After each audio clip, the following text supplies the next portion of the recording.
नमस्ते इंडिया। मेरा नाम है अमन कुमार शर्मा। स्वागत है आप सबका मेरे चैनल शर्मा जी क्लासेस पे। तो आज हमारा टॉपिक है अर्थमेटिक प्रोग्रेशन, एपी। ठीक है, काफी ज्यादा इंपॉर्टेंट चैप्टर है। चलिए इसकी जरा बात कर लेते हैं कि होती क्या है। डेफिनेशन क्या कहती है? An arrangement of terms. Terms it means हर एक मेंबर, एक एपी एक सीरीज होती है जिसका हर एक मेंबर एक टर्म होता है। In which succeeding term are obtained, it means next term obtain की जाती है from the preceding term by adding a fixed value. It means जो नेक्स्ट टर्म है वो अपनी पिछली टर्म से गेन की जाती है। कैसे? एक फिक्स वैल्यू ऐड करके। सपोज फर्स्ट टर्म है 2, तो नेक्स्ट टर्म क्या होगी? इसमें कुछ ऐड करते हैं, लाइक हमने 5 ऐड किया तो हमें क्या मिल गया? 7 मिल गया। अगेन हम क्या करते हैं, यहां पे 5 ऐड करते हैं तो हमें क्या मिल जाएगा? 12 मिल जाएगा। अगेन 5 ऐड करते हैं तो 17 मिल गया। इट मींस कंटिन्यूअसली हम इसमें क्या करते गए हैं? +5 ऐड करते गए हैं। तो जो हमें number of series, long series मिल रही है, इसे ही हम कहते हैं एपी। एक और डेफिनेशन बन सकती है, क्या बन सकती है एक और डेफिनेशन एपी की? That it is a long series in which the difference between two term is always constant. It means एक लॉन्ग सीरीज होती है जिसमें हमेशा दो कॉन्जिक्यूटिव टर्म के बीच का डिफरेंस कैसा रहेगा? सेम रहेगा। जैसे यहां पे अगर देखा जाए 17 - 12 5 आ रहा है, 12 - 7 5 आ रहा है, 7 - 2 5 आ रहा है। इट मींस ये एक एपी है। अगर मैं आपसे कहूं कि इन दोनों में से हमें चेक करना है कि कौन सी एक एपी है, क्या ये एक एपी है या ये एक एपी हो सकती है?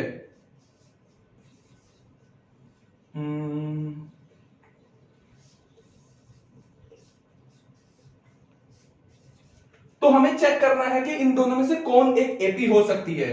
तो फर्स्टली हम करते हैं, अब यहां पे टर्म्स को क्या कर देते हैं? नाम दे देते हैं। इसे हमने नाम दे दिया A1, इसे हमने नाम दे दिया A2, इसे हमने नाम दे दिया A3, इस टर्म को मैंने नाम दे दिया है A4, A5, A6 and A7।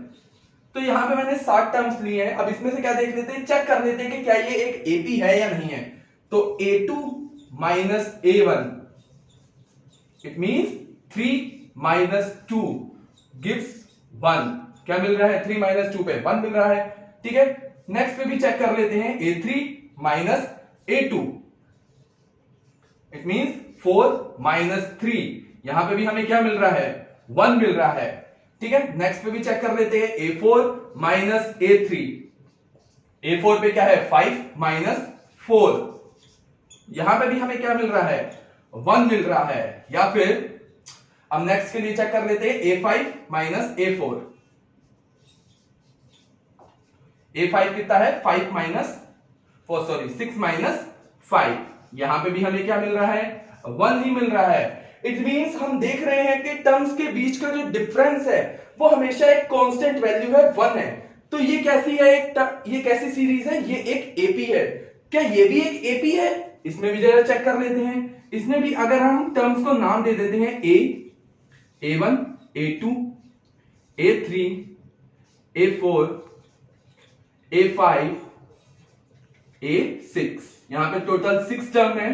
तो क्या देखते हैं, पहले जरा A2 - A1 करके देखते हैं कितना है? 5 - 3, कितना मिला हमें? 2 मिला। नेक्स्ट पे चेक कर लेते हैं A3 - A2 क्या है? 9 - 5, क्या मिल रहा है हमें? 4 मिल रहा है।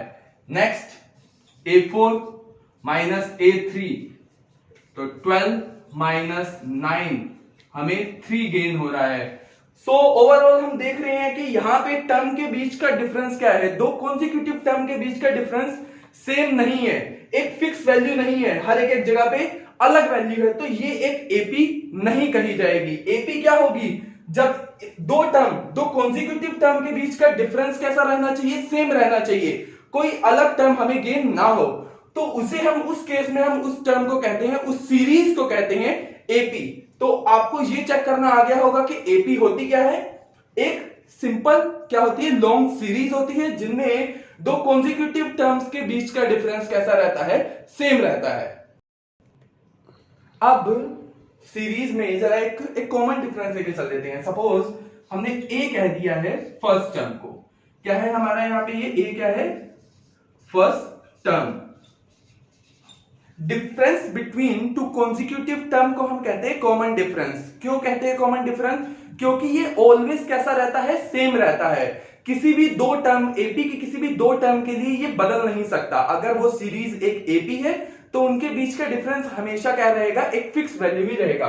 सपोज वो हमने डी ले लिया है तो नेक्स्ट टर्म क्या होगी, ए प्लस डी। आपको नेक्स्ट टर्म कब गेन होगी, यहां पे जाना है तो आपको क्या करना पड़ेगा, प्लस डी ऐड करना पड़ेगा। नेक्स्ट टर्म पे आपको जाना है थर्ड टर्म पे, तो हमें क्या करना पड़ेगा, ए प्लस डी।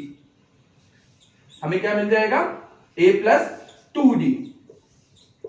ठीक है, ऐसे ही अगर हमें नेक्स्ट टर्म पे जाना है तो हम दोबारा डी ऐड करेंगे और हमें मिल जाएगा एक और डी, ए प्लस 3d। ऐसे ही एक लॉन्ग सीरीज क्रिएट हो सकती है जिसमें कॉमन डिफरेंस क्या रहता है, डी रहता है। इस डी को हम कहते हैं कॉमन डिफरेंस। और जो ए होता है हमारा, वो होती है हमारी फर्स्ट टर्म। अगर हमें एक लॉन्ग सीरीज बनानी है तो यहां पर आपको सिर्फ दो वैल्यूज चाहिए होंगी, एक ए और एक डी चाहिए होगी। आप एक टर्म, एक पूरी सीरीज क्रिएट कर सकते हो। सपोज मैंने कह दिया कि एक ए आपने फर्स्ट टर्म दिया है 2 और डी मैंने आपको प्रोवाइड करवा दिया है 5, तो क्या आप एक लॉन्ग सीरीज क्रिएट कर सकते हो। फर्स्ट टर्म कैसी रहती है, सेम 2। सेकेंड टर्म क्या हो जाएगी, A plus D, 2 plus 5 7। Third term A plus 2d, 5 2 10, 10 plus 2 12। Again आपको नेक्स्ट टर्म ऐड करनी है तो इसी में भले ही 5 ऐड कर दीजिए, 12 प्लस 5 17। नेक्स्ट टर्म आपको गेन करनी है तो आप कंटिन्यूसली क्या करोगे, प्लस 5 प्लस 5 प्लस 5। जो आपका कॉमन डिफरेंस होगा वो क्या कर सकते हो, आप उसमें ऐड करके एक लॉन्ग सीरीज बना सकते हैं। तो ये आपका डाउट क्लियर हो गया होगा। अब जरा टाइप्स ऑफ एपी की बात कर लेते हैं कि एपी कितने टाइप की होती है। तो ये जनरली 2 टाइप की होती हैं, एक फाइनाइट एपी, एक होती है इनफाइनाइट एपी। जब हमारी नंबर ऑफ टर्म्स क्या होती है, काउंटेबल होती है, डेफिनेट होती है, इट मींस जिन्हें काउंट किया जा सकता है, तो वो हमारी होती है फाइनाइट एपी। जब नंबर ऑफ टर्म्स जो होती हैं वो इनफाइनाइट तक जाती है, मतलब उन्हें काउंट नहीं किया जा सकता, तो वो क्या कह सकते हैं आप, इनफाइनाइट। फाइनाइट एपी क्या होंगे, number of collection, number of whole number 1 to 100। ठीक है, 1 से 100 तक के सारे होल नंबर अगर मैं आपसे कहूं तो क्या होंगे, 0 1 2 3 डैश डैश डैश 100। तो ये क्या है, ये एक एपी है क्योंकि सबके बीच का डिफरेंस सेम है।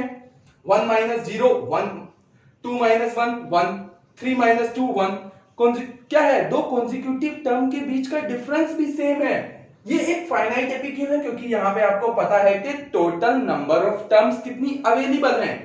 अगर मैं आपसे कहूं कि whole number, all whole numbers, it means 0 से स्टार्ट तो हो गए हैं वो, लेकिन आपको पता ही है कि होल नंबर का कोई एंड नहीं है, वो तो इंफिनिटी तक जाते हैं। तो यहां पर कितने टर्म्स हमारे पास अवेलेबल हैं वो हमें नहीं पता है, इसलिए इस टाइप की एपी को हम कहते हैं इनफाइनाइट एपी। ठीक है, तो ये आपका क्लियर हो गया होगा। Finite when number of term is countable, infinite when number of term is not countable। ठीक है, चलिए अब हम पढ़ लेते हैं use of AP in our day to day life. कैसे एपी हमारे डे टू डे लाइफ में हम यूज करते हैं। वैसे तो मैथमेटिक्स की हर एक चीज हम अपने डे टू डे लाइफ में यूज करते हैं, बट एपी हमारी डे टू डे लाइफ को ज्यादा इंफ्लुएंस करती है। कैसे, सपोज कि आपने क्या है, एक पिगी बैंक है जिसमें आप डेली, ठीक है, आपने किसी भी मंथ से स्टार्ट किया तो फर्स्ट डेट के अकॉर्डिंगली आपने उसमें क्या डालने स्टार्ट कर दिए, रुपीस डालने स्टार्ट कर दिए। इट मींस 1 डेट को 1 रुपीस, 2 डेट को 2 रुपीस, 3 डेट को 3 रुपीस, 4 डेट को 4 रुपीस, 5 डेट को 5 रुपीस एंड 6 डेट को 6 रुपीस। ऐसे ही करते करते करते आपने पूरे मंथ को कवर किया। अब आपको काउंट करना है कि टोटल आपके पिगी बैंक में टोटल कलेक्टेड मनी टोटल कितनी है। सो अब आप क्या उसे काउंट करोगे, 1 2 3, ये पॉसिबल नहीं है, क्योंकि ये काफी ज्यादा लेंथी टाइम पीरियड होगा हमारे लिए, क्योंकि 2 रुपीज का कोई नोट तो नहीं आता, आपको कोइन ही डालने पड़ेंगे 3, 4, 5 ऐसे आपको कोइन ही डालने पड़ेंगे, और कोइन काउंट करते करते काफी ज्यादा टाइम आपका वेस्ट जा सकता है। सो एपी का यूज हम वहां पे कर सकते हैं ताकि हमारा क्लियर रहे कि हमें ज्यादा मेहनत भी ना करनी पड़े और जल्दी से आंसर आ जाए। सपोज एक पर्सन है जिसका इंक्रीमेंट हुआ है हर साल, उसकी सैलरी जो है, उसकी स्टार्टिंग सैलरी है सपोज 10,000 और हर साल उसकी सैलरी जो है 10,000 है, हर साल उसकी सैलरी क्या हो जाती है 500 का इंक्रीमेंट मिलता है उसे, या फिर सपोज 1000 रुपीज का इंक्रीमेंट मिलता है। ठीक है, तो नेक्स्ट ईयर उसकी 11,000 हो जाएगी, फिर उसकी क्या हो जाएगी 12,000 एंड ऐसे ही उसकी चलती रहेगी। आफ्टर 20 ईयर के बाद उसकी सैलरी में उसकी एक्चुअल सैलरी से कितना ज्यादा इंक्रीमेंट होगा, तो वो हम कैसे काउंट करेंगे? तो ऐसी जगहों पे हम क्या करते हैं, एपी का यूज करते हैं।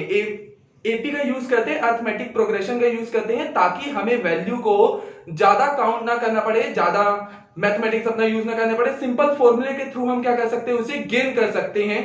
ठीक है, चलिए अब इसके बारे में डिस्कस करते हैं।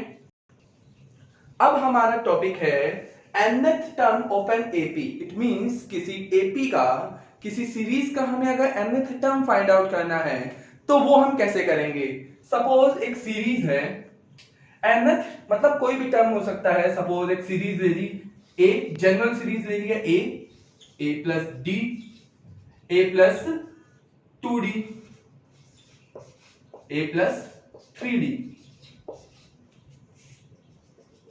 अब यहां पे आपको सेकेंड टर्म दिख रही है a plus D, third term दिख रही है a plus 2d, fourth term दिख रही है a प्लस 3d।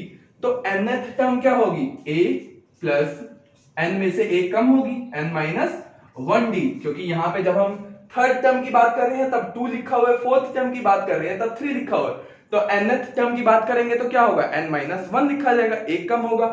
तो अगर मैं कहूं कि किसी टर्म की, किसी स्पेशल टर्म की बात की है कि ये वाली टर्म क्या होगी, ठीक है, तो nth टर्म के लिए फॉर्मूला क्या बन रहा है?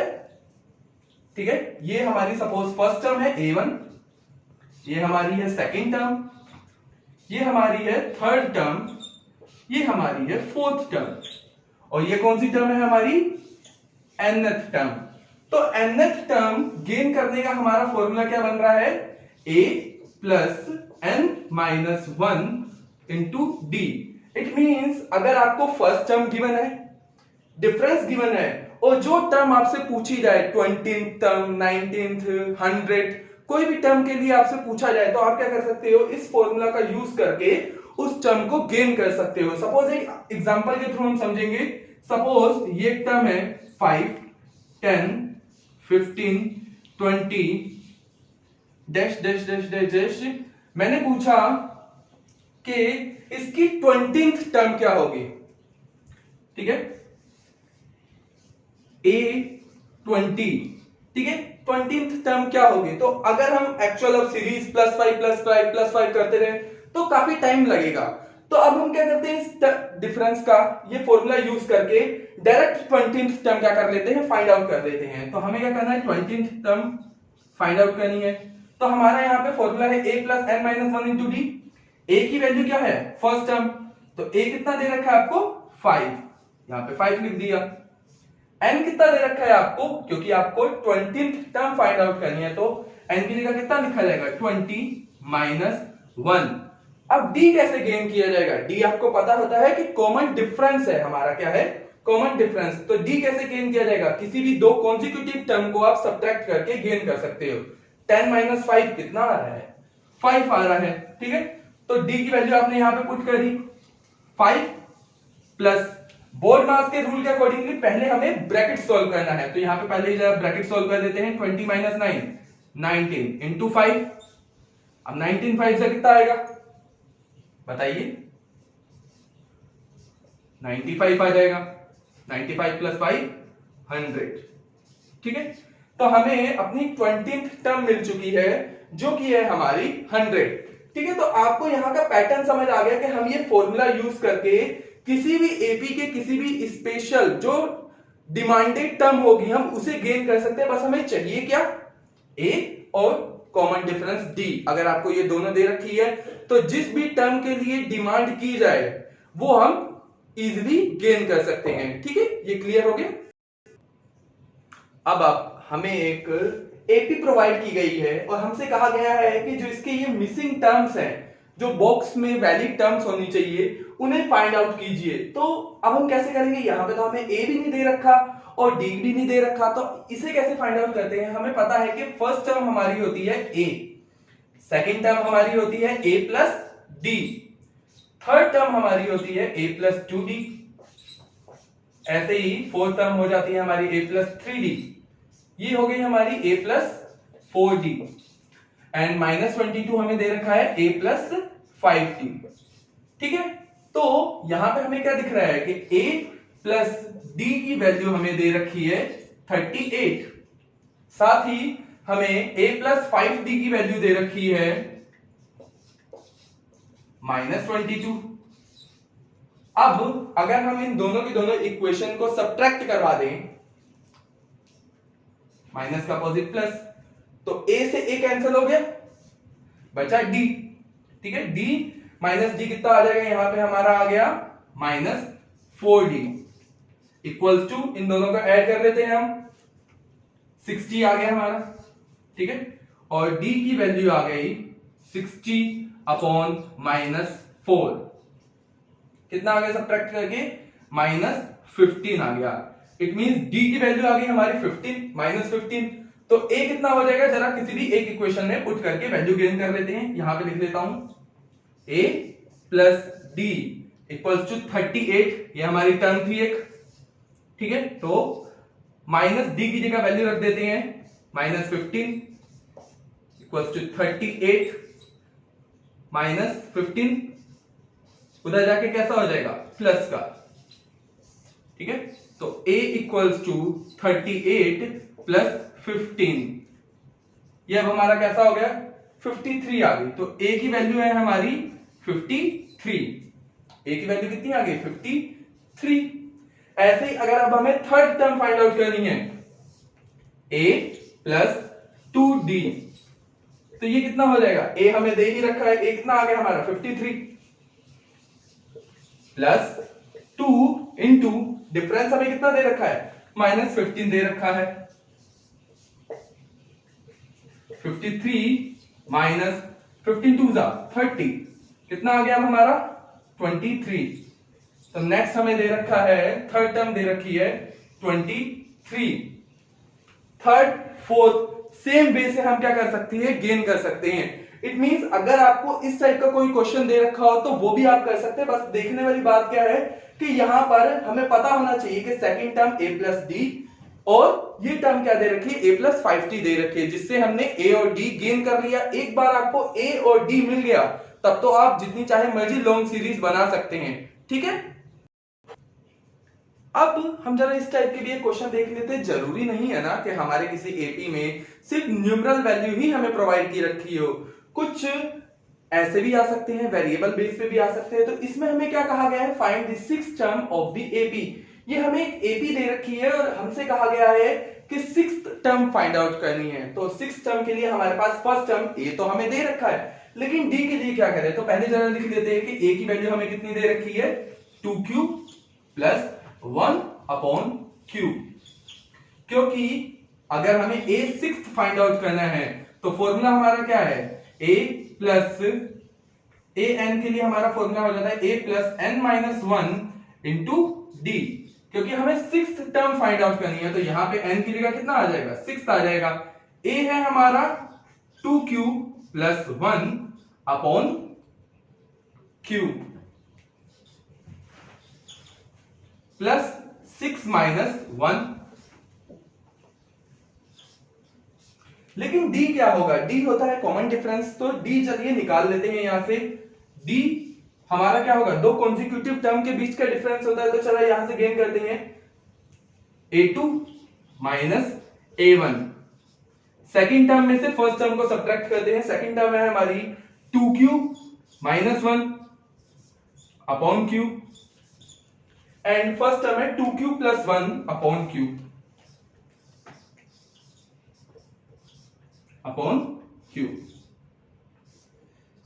ठीक है, सेकंड टर्म को ब्रैकेट में बंद करेंगे तभी माइनस के अंदर मल्टीप्लाई हो पाएगी ना, वरना दिक्कत आएगी करने में हमें। तो 2q माइनस 1, डिनोमिनेटर क्या है, सेम है, तो q आ गया, ये माइनस अब अंदर जाएगा। ठीक है, minus 2q minus minus minus plus minus तो minus 1 plus 2q minus 2q cancel, minus minus minus 2/q आ गया। तो हमारा डिफरेंस कितना आ गया, d की वैल्यू आ गई हमारी माइनस 2/q। तो यहां पे हम लिख देते हैं d की वैल्यू माइनस 2/q। ठीक है, अब 6 माइनस 1 5 आ गया हमारा। डिनोमिनेटर दोनों साइड क्या है, सेम है, तो q कॉमन आ गया, प्लस 5 2 जा 10। ठीक है, तो कितना आ गया हमारा, माइनस 10 आ गया, plus 1 minus 10 2q minus 9/q। तो हमारी सिक्स्थ टर्म क्या हो गई है, 2q माइनस 9/q। हमने गेन क्या कैसे किया, हमें फर्स्ट टर्म गिवन थी, हमने क्या किया, यहां से डिफरेंस फाइंड आउट किया और उसके बाद हमने क्या किया है, सिंपल यहां से बस वैल्यू पुट कर दी इस फॉर्मूले में और हमें क्या मिल गया है कि हमें सिक्स टर्म की वैल्यू मिल गई है। अब हमें फाइंड आउट करना है sum of the N term of an AP. It means किसी एपी के एन टर्म्स का सम कितना होगा, अगर हमें वो फाइंड आउट करना है तो उसके लिए भी पहले एक फॉर्मूला गेन करना पड़ेगा। तो लेट, ठीक है, सपोज एन एपी, हमने एक पी ले ली, वो क्या है हमारी ए प्लस डी, सेकेंड टर्म क्या हो जाती है ए प्लस डी, थर्ड टर्म क्या हो गई, इसे जरा ब्रैकेट में क्लोज कर देते हैं, a प्लस 2d। ऐसे ही यहां पे टोटल n टर्म्स आ गई हैं और nth टर्म क्या होती है आपको पता ही है, n माइनस 1d। ठीक है, तो ये हमारे पास nth टर्म की, n टर्म्स की क्या है, एक AP है जिसका हमें सम फाइंड आउट करना है। अब हमने क्या कर लिया, लेट सम को हमने s से डिनोट कर दिया है और इनका क्या करना है, सम फाइंड आउट करना है। तो क्या कर देते हैं, जरा सबको ऐड कर देते हैं, a प्लस d। सॉरी यहां पे हम प्लस नहीं दे रहे, यहां पे जरा कॉमा देते हैं। ठीक है, ये जरा गलती होगी।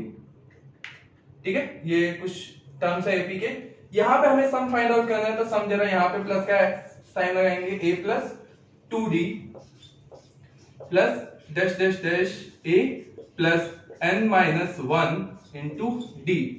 ये हमारी होगी इक्वेशन फर्स्ट। ठीक है, अब क्या करते हैं,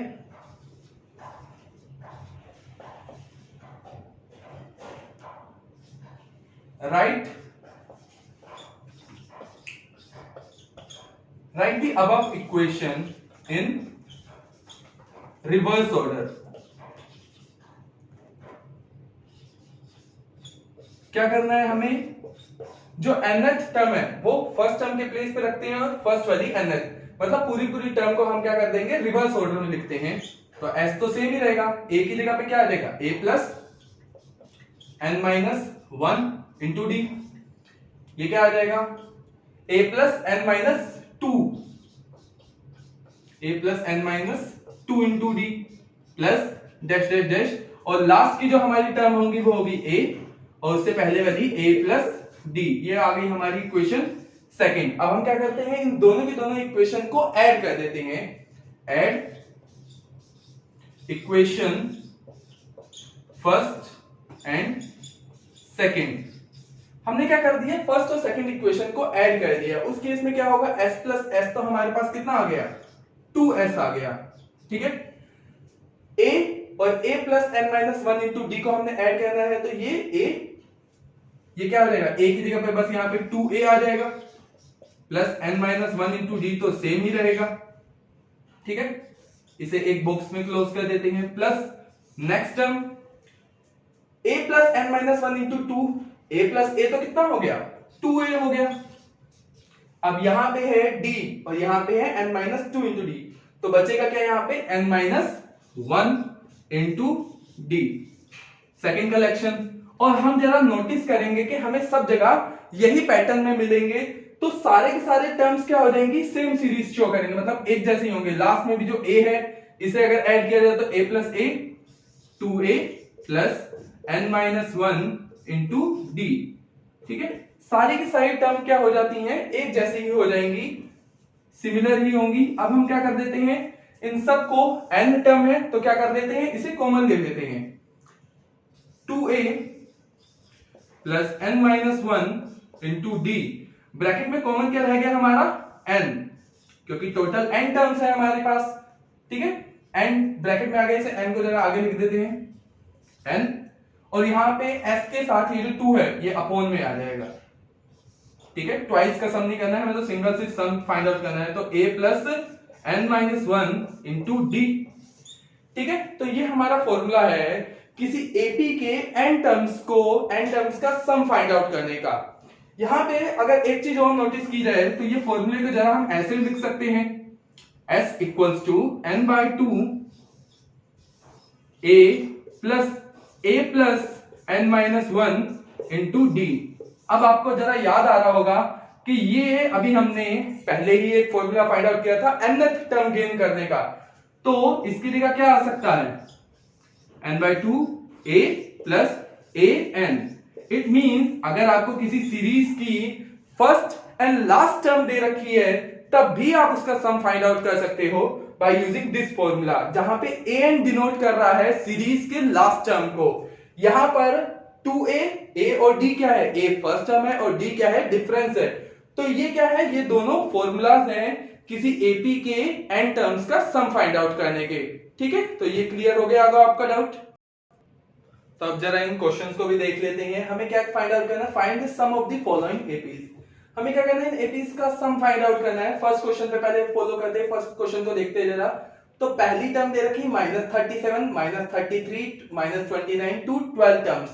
इनका करना है, टोटल 12 टर्म्स है हमारे यहाँ पे, और उन्हें हमें क्या करना है, उन सबका सम फाइंड आउट करना है। तो पहले क्या लिख लीजिए कि a की वैल्यू कितनी दे रखी है, -37, n की वैल्यू दे रखी है 12 टर्म्स का सम फाइंड आउट करना है, और हमें डिफरेंस कितना दे रखा है, तो -33। सेकंड में से हम जरा फर्स्ट टर्म को माइनस करके देख लेते हैं। ठीक है, यहाँ पे -37 है तो माइनस उसका अलग रहेगा, -33 माइनस माइनस प्लस 37, तो कितना आ गया, +4 आ गया। ठीक है, तो d की वैल्यू हमारी कितनी आ गई है, 4 या +4 लिख लीजिए। तो सम, अब हम क्या करते हैं, सम फाइंड आउट करते हैं। कितनी टर्म्स है, 12, तो 12 टर्म्स का सम कितना होगा, पहले फॉर्मूला लिख लीजिए n/2, क्योंकि हमें यहाँ पे a, n और d की वैल्यू फाइंड कर दे रखी है, तो हम क्या कर लेते हैं, फर्स्ट फॉर्मूला अप्लाई करते हैं, 2a plus n minus 1 into D. ठीक है, n की वैल्यू हमें दे रखी है 12/2, 2 इंटू a की वैल्यू कितनी दे रखी है हमें, -37। ठीक है, प्लस 12 माइनस 1, d की वैल्यू कितनी दे रखी है, 4 दे रखी है। ठीक है, यहां पे तो वैनिश हो गई है, 2 से 12 6 आ गया हमारा। यहां पे 37 2 जा कितना आ जाएगा, 74। ठीक है, माइनस स्टिल यहां पे रहेगा ही रहेगा, 12 माइनस 1 11 एंड 11 4 जा 44, तो यहां पे हमारा आ गया +44 आ गया। ठीक है, अब यहां पे क्या आ गया, 44 70, बचा कितना हमारा 30, 6 इंटू -30, क्योंकि 74 बड़ा है, एंड यहां पे आ गया हमारा -180, 36 जा 180 आ गया। तो सम कितना है इन सब एपीज का, -180। ठीक है, तो ये वाला तो क्लियर था।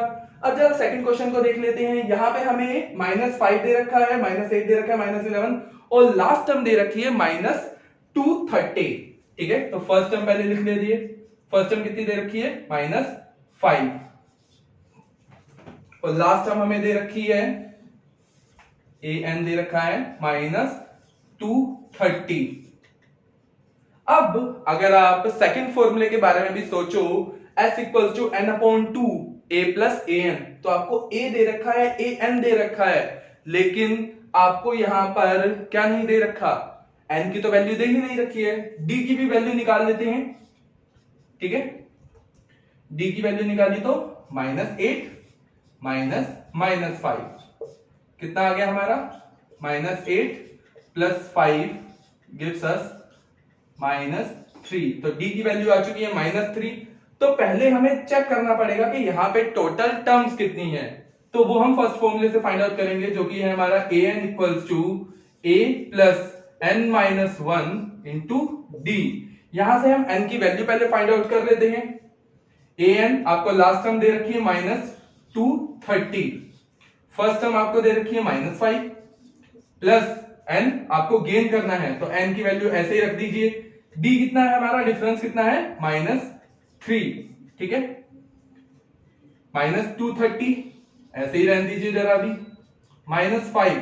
अब जरा ये -3 के अंदर मल्टीप्लाई करवा देते हैं, तो -3n आ गया हमारा, माइनस +3, ये बचा -2 भी इधर आ जाएगा, -230 माइनस इधर आके कैसा हो जाएगा, +2 = -3n, ठीक है। -230/2 कितना हो जाएगा ये, -228 = -3n,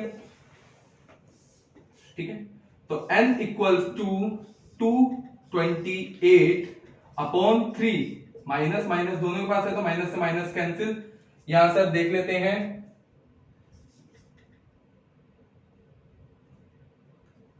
76, तो n की वैल्यू आ चुकी है हमारी 76।